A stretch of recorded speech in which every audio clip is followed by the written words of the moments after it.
Hello, everyone. I'm Brandon, And I'm Mom. and welcome back to Tansson Talks TV. We're so glad to have you all here today. Yep, we're glad to have you guys back. And first of all, how are you doing today, Mom? Actually, I'm doing just fine. I'm glad to hear. And so, are you able to let the viewers know what are we watching here today? Yeah, well, today we decided just to pick a show. So it's not in a box this time. We're going to talk about Who's the Boss. Yes, I'm very excited to get right into the show, and yeah, All right. You ready for me to give some background? yes, I am. But before you do, let's go ahead and tell the viewers what do we know about the show that we're about to discuss here today. All right. Well, I was a fan of Who's the Boss, so I watched it all the way through. It's been a little while since I've seen all the episodes, but I do remember when it first came on. I was overseas again, so I saw it a little after the fact when it first appeared online. Then I know I introduced it to you sometime as a teenager, and I remember both of us sitting there and watching it, this series all the way through it. And I think you've probably seen it more recently than I have, but it's a show that I think is very enjoyable, a very family friendly show. Yes, I very much enjoy this show. And I think I actually was before a teenager when I first was introduced to this show. And I haven't seen it all the way through, but I've seen a lot of, I believe, like the middle seasons, like the introductory seasons and the middle ones. But nevertheless, I'm very excited to get into our discussion. And yeah, if you're able to do us the honors of bringing in the recap. All right, and we're discussing what's more a premiere episode, and so this is the first episode we're discussing. It came on TV in 1984, September of 1984. Tony is a widower who lives in New York, and so he has found a job and is moving to Connecticut to have a better life for his daughter. He does have just the one child. He decides that he wants to become a housekeeper, um, and with a family that he really does not know. And so he becomes a housekeeper to a woman named Angela, who has a son named Jonathan. When Tony arrives at the door for his new job, um, he is greeted by Angela, who is very shocked to see him. She Once he kind of says why he's there, she is very skeptical, and she says that and he doesn't have experience, of course, to go along with this, and so Angela is not interested in someone watching her son. And a son, I'm assuming about 8, 9 years old. She's not really interested in someone watching her son because he doesn't have experience. And so, in the meantime, Angela's mother comes over, and she is the one who actually recommended Tony for this particular position. She interviewed him and she checked his references. And so Angela decides, a little bit coerced with her son, and then also with Tony's daughter, to kind of to go ahead and take him on as a housekeeper to try him out. Tony's daughter is older than Jonathan, just to give you some information there. I think she's around 11 or 12 at this particular time period. The background for Tony, besides being a widower, we do find out that he is an ex baseball player. We also find out later in the episode that Angela is divorced. And so, anyway, the scene later comes with Angela arriving home from a date that she has, and so Tony walks in on Angela with this particular gentleman in the kitchen, and so he kind of and Tony kind of grabs him, thinking that this person was attacking Angela. He's not, but he kind of thinks that, and so they kind of talk a little bit about that, more so a little later in the night. And then Angela's actually up for a promotion at work. And this particular gentleman that she was with was her boss. And so he's invited her to go away for the weekend. And so she has to decide whether or not she's going to go away or not. And she decides not to go away with him. And then Angela does get a promotion in her particular ad company where she works. And so that kind of lays the groundwork for the series beginning. Well, awesome. Well, thank you so much for the great synopsis. Oh, you're welcome. Yeah, and I did want to note too that yeah, since we mentioned when I first got introduced to the show, I did some quick research, and apparently it was 2013. So I didn't realize it was a whole decade ago. when I was introduced to the show. Oh wow, I didn't realize it was that long either. Yeah, I mean, time really flies, but nevertheless, this is also the third show that we have watched produced by Embassy Television after, yeah, that we've discussed here on Tansson Talks TV alongside Silver Spoons and the Facts of Life. Yes, it is. I guess we have a little theme going here. I suppose we do, but nevertheless, I really enjoyed, watching this pilot episode, and it was really fun to watch it. And I would say, out of the ones that we've seen thus far, this is probably the one I have like mostly memorized it, but not as much as you, because I think you've even memorized like the actual words and everything. Yeah, I watched this quite a bit with my sister, and so yeah, there are certain scenes that I really have memorized and can kind of quote just random little small things about But nevertheless, though, I mean, I think for me, something that really stands out is Tony's devotion to his daughter, Sam. it. And Yes, so, like, early on, you can see, like, even the dialogue that Tony has with his, his then neighbor, former neighbor, Miss Rosini. And, yeah, and you can see that through that conversation before the opening theme song even comes out, that yeah, he said that he was never going to leave New York, and he's a native New Yorker, and he was going to stay there his whole life, but he left to take care of his daughter. yes, he found that opportunity in Connecticut and wanted to make sure that she had a better life, better things. He said, better life, better schools. I mean, just everything better for his particular daughter. Yeah, and with it too is I like that having seen a bit of the series, I do like that the neighbor character is shown again, and it's not Yep, just like a one off. Let's set her up the series, that it is something that they stay consistent with. yep, and I think she goes all the way through, truly to the end of the series where she's seen.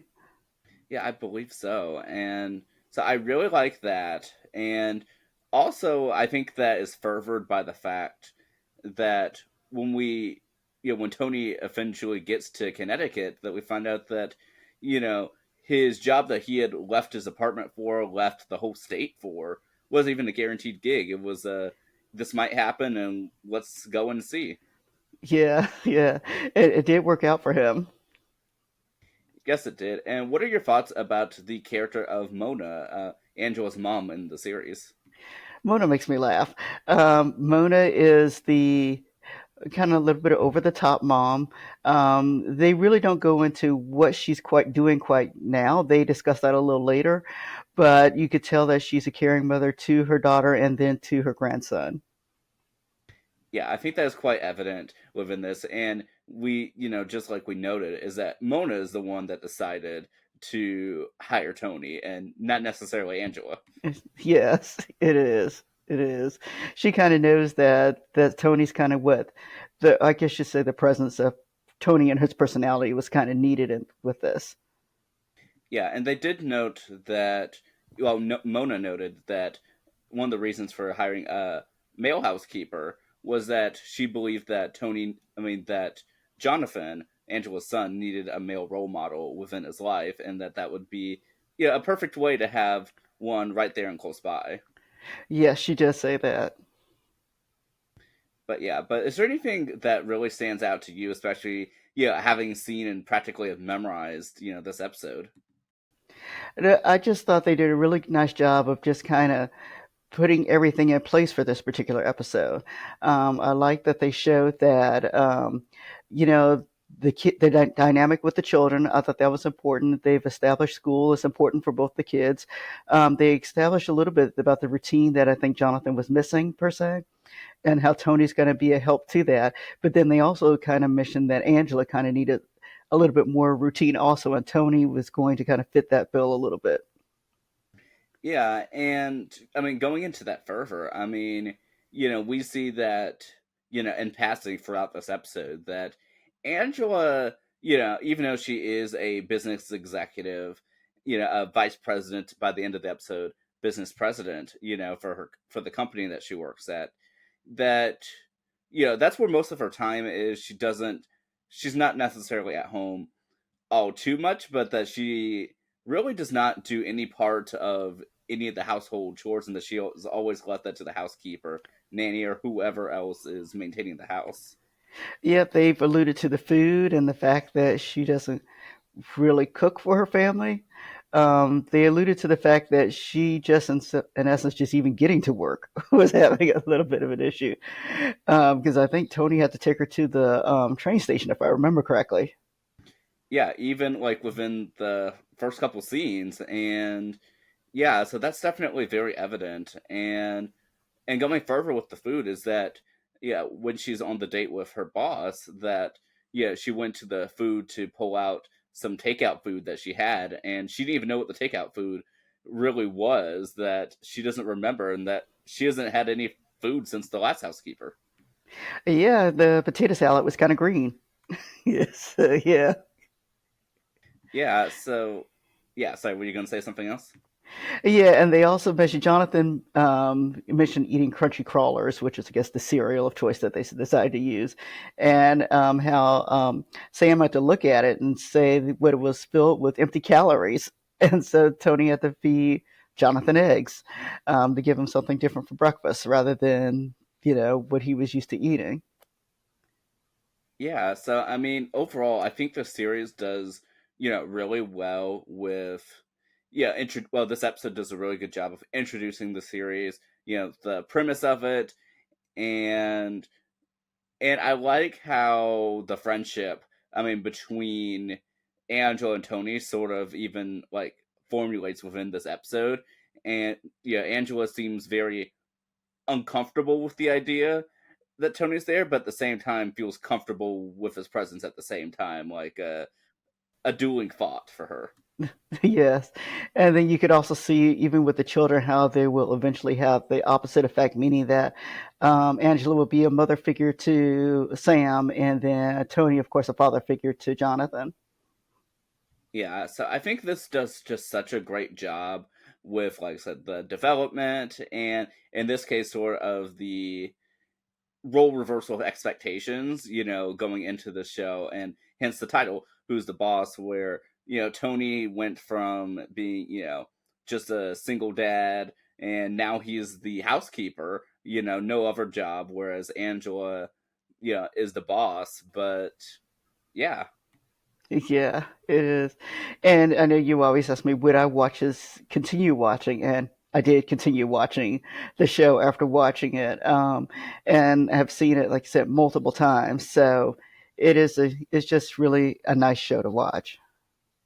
yes, definitely. And I would, of course, continue watching as well. And in fact, when it originally aired, I guess a decade, ago in the reruns I watched, it unfortunately did not stay in reruns, and so I was actively trying to figure out how to watch the show again. And so I'm glad it's back on air. So I guess that should answer my question as to whether I would continue watching. But we do have to go into your theme song, though. Yeah, and I was thinking about this one because even though I know the song and I can sing the majority of it, I give it a 9 because there are still some parts of it that I still kind of go, So I know that I'm missing a couple words here and there, but for the most part, I do know the theme song and I do like the theme song. And they did, and this is another 80s show that as the decade went through, they changed how the theme song kind of the um the speed of the theme song, and I guess that must have been the thing to do in the later 80s. Yeah, I definitely think that is a trend of the 1980s, but I like how in this pilot episode that, that for the theme song, even though you get the full music and instrumentals, that, it just shows Tony driving his van from where he was in New York all the way to the house in Connecticut, like not really missing a beat there. And yeah, even though it's different than the rest of it, I think it helps sets up the theme song for, for future episodes. It does. It does. But yeah, but is there anything else, Mom, that you wanted to mention for this episode right here? Now, actually, I think you covered it. I mean, you did a very thorough job with this one.